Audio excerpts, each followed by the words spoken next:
What's going on, guys? Welcome back to the channel. So today I'm bringing you my long-term review of the Christopher Ward C65 Trident GMT. So quick wristwatch check. I'm actually wearing the watch itself, the C65 Trident.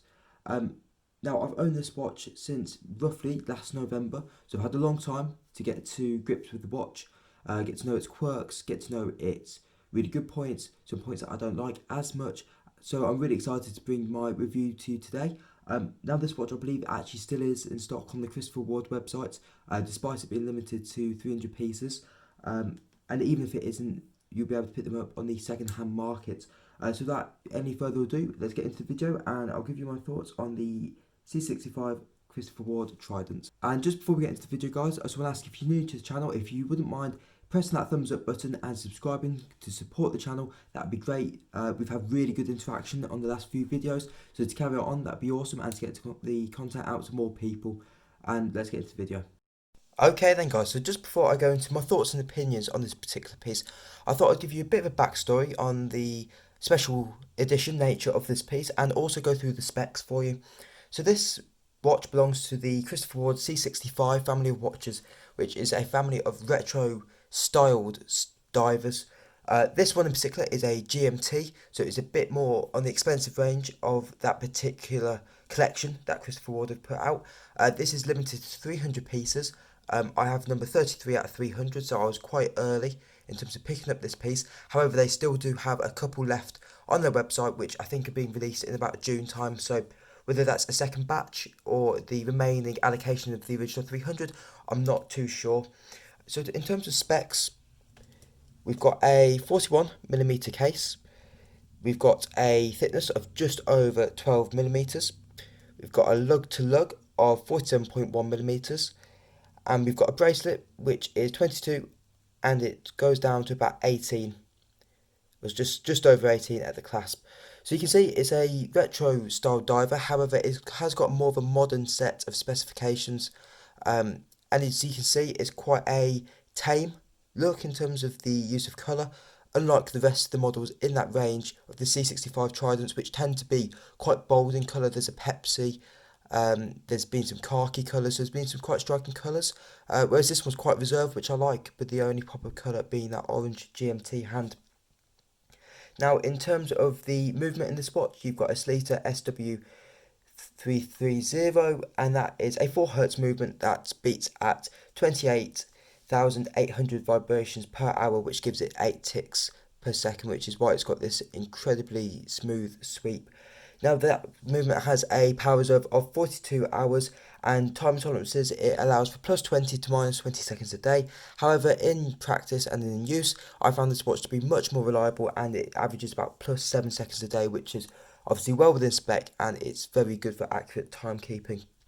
Now, in terms of the case and the specifications, there's 150 meters of water resistance in this piece, which may seem like a bit of a random water resistance until you consider the fact that it's a retro style diver, and a lot of divers from the sort of 60s and 70s were 150 meters water resistant, so it's kind of like a little love letter, a little nod to divers of time past.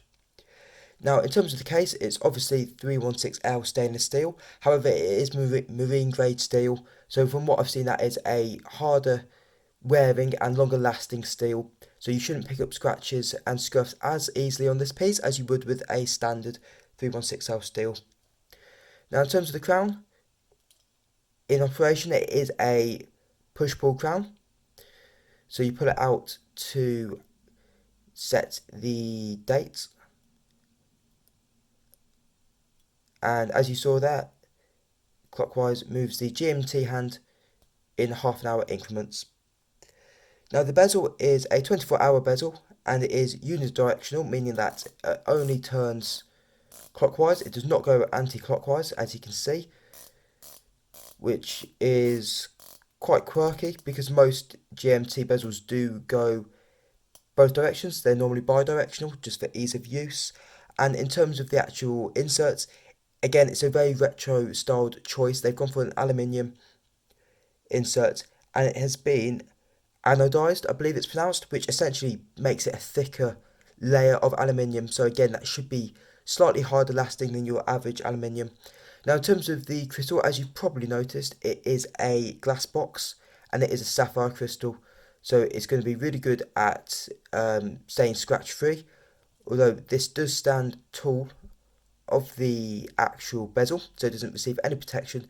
So that might be prone to a few nicks here and there. However, it really enhances the dial and it has a lot of depth.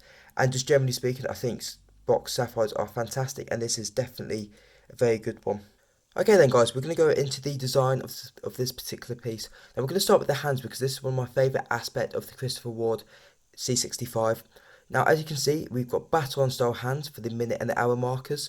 We've got a pretty simple second hand but with a really nice trident counterbalance. And as mentioned before, you've got a really striking sort of vintage age orange GMT hand. Now in terms of looking at the baton hands, you can see they're quite dark in terms of their shade and texture. And that's actually because they've got black PVD coating on them, which when you put that against the backdrop of a polar white dial and some silver indices, that is incredibly striking. And not only does this help with the legibility, but it also makes one of the most interesting looks in terms of a hand contrast against dials that I've seen, and it's an absolutely fantastic look. As I mentioned, you've got the counterbalance of the trident on the second hand, and again, this just really marks this watch as being Christopher Ward. It's becoming quite an iconic feature of the Christopher Ward watches, and I've got to say, it's a really striking counterbalance. Now, in terms of practicality, it's probably not as good as having a lollipop counterbalance, as obviously that can be Lume's. However, in terms of the style choice and in terms of a everyday piece, I think it's an absolutely fantastic choice from Christopher Ward to do that. And it also links it in back into the main Trident C60 collection as well, which are the more modern divers. Now, as I said, we've also got the orange GMT hand, which, as you can see, also does have a bit of black PVD coming out of the rest of the hands. In terms of the actual GMT function of this watch, I'm not going to focus too much on it today in terms of an actual use. There are plenty of videos showing you how to use a GMT hand. For myself, I haven't used the GMT hand yet, purely because I haven't been abroad and worn this watch. Normally I tend to wear more of a beta watch. However, in practice, the GMT hand works very well, and aesthetically it's extremely pleasing to the eye. In terms of the lume on this watch, I'll show you a lume shot a bit later on, but in terms of what you're working with, you've got white super luminova on the indexes and hands, and as you can see, that's a white super luminova. If we can get that to focus. Okay guys, so this is the lume for the C65 Trident. Now as you can see, it's quite a strong lume, green in shade, and it's very striking. In terms of how well it lasts a pretty good amount of time. Not comparable to Seiko, but still very strong indeed. And as you can see, it's slightly more silver in colour than the actual dial, which means that you've got a really nice contrast as well. Now speaking of the dial, you can see at the 12 we've got the twin flag embossed. So you've got the Swiss and the British flag, which is associated with Christopher Ward, obviously because of their English-based company, made in Switzerland. So that's a motif that they're very proud to display. Now at the 3 o'clock, you've got a slight beveled edge, and you've got a date window sat in there. At the 6, you've got the words automatic GMT and 150 meters water resistant printed. And then just below it at the 6, you've got Swiss made. And at the 9, you've got the notorious Christopher Ward logo. Now, in terms of balance on this dial, I personally really like it. And I actually think that it offers fantastic balance by having pretty striking either motifs or cutouts at every sort of major point on the dial. Now, a lot of people would disagree with me. I've seen a lot of people say that it really throws off the balance of the dial, having the Christopher Ward on the 9 o'clock, because it is quite large text, and I can completely understand where you're coming from. But I think for me, it comes down to the fact that I actually quite like the branding. Now, that probably puts me in the minority as well. And I completely understand why people dislike this, as you wouldn't associate this sort of branding with such an expensive piece, particularly in terms of the font being quite a generic and a font that doesn't really feel like it belongs to a particular company. However, as I said, I personally really like it, and it makes it feel like more of a boutique watch, which this really is, because you would say that micro brand wise, Christopher Ward are beyond that, but they're not quite an established brand like you would consider a lot of others. Now, in terms of the actual hour markers, they are applied, and as I said, they're filled with Super Luminova. And in terms of the minute track, that is printed on the inside, and between the domed glass and the slightly recessed dial, it adds a fantastic amount of depth. And when you're looking at it on your wrist, it really does add a lot of depth to the dial and makes it incredibly enjoyable to look at. Now, onto the bracelets. This is another thing that Christopher Ward have done extremely well on. You've got pin and collar system, which I've got to say was a lot easier than the Seiko pin and collar system. You've got a fantastic push clasp, and as you can see, they've actually engraved Christopher Ward here on the machined clasp, and you've also got the flag motif there again. Now, another great feature that this has is it's got quick release spring bars. Now, you don't see this a lot on bracelets, it's pretty commonplace on leather these days. That's just another really nice feature that this has. So it saves a bit of time in terms of switching this over for a leather strap or a NATO, and particularly being a dive watch. That's a really useful feature because you are more likely to change the strap on a watch like this than any other watch. Now, in terms of the fact that it's got these, it does also mean that it doesn't have drilled lugs, because there isn't really any need for it because it's got those spring bars exposed. This means that you get a much cleaner look, and it also means that you're less likely to scratch the case as you're not going in there with the spring bar tool, which I think is great. Now, in terms of the actual case back itself, I'll put a higher res picture up, but you can see it's a really, really nicely done case back. You've got this really deep engraving of the Christopher Ward tridents. You've also got a spec sheet, and you've got your serial number there for your specific model in the case of this limited edition. And actually, just before I forget, in terms of the bracelet as well, probably the best feature of this bracelet is the fact that it's got this micro adjustment. So it's actually a ratcheting micro adjustment. So as you can see, by pulling this back here, I've got about a link worth of movements, which is absolutely fantastic. It's particularly in the summertime, when me personally, I'm most likely to wear this piece. When your wrist swells up during the day or it swells back down, it's so easy just to adjust this strap. And that means that I'm really happy to keep it on this bracelet, and I don't feel the need to change it onto a NATO or any other strap, so that is absolutely fantastic. Now, going back to the case for just a moment, I've mentioned the specs, and it does very well because of its quite contained specs. A 47mm lug to lug is a nice contained size for a modern diver. But in terms of the actual finish of the case, this is where Christopher Ward really outdo themselves for the price.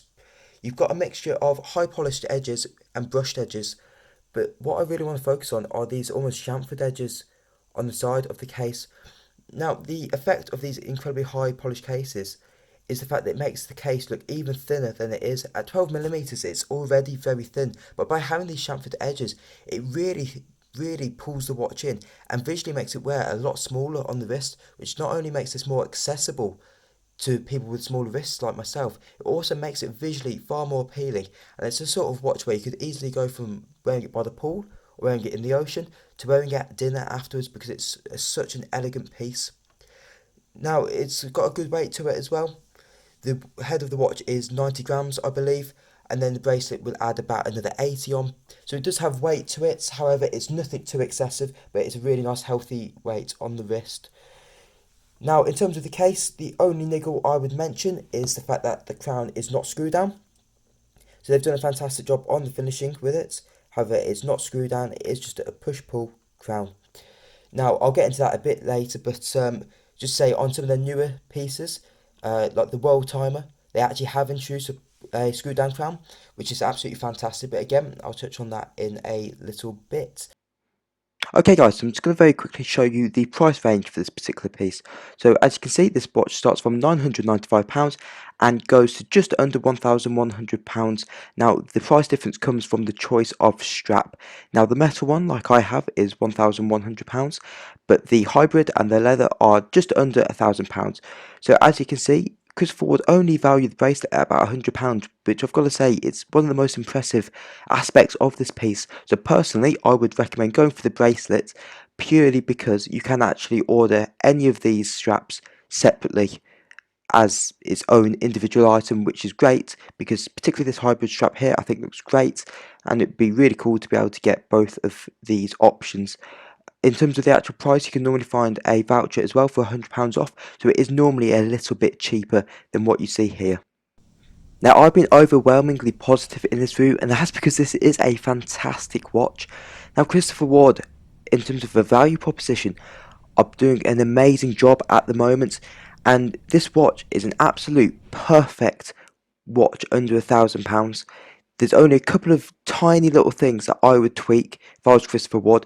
The first being, I would have given this piece a screw down crown.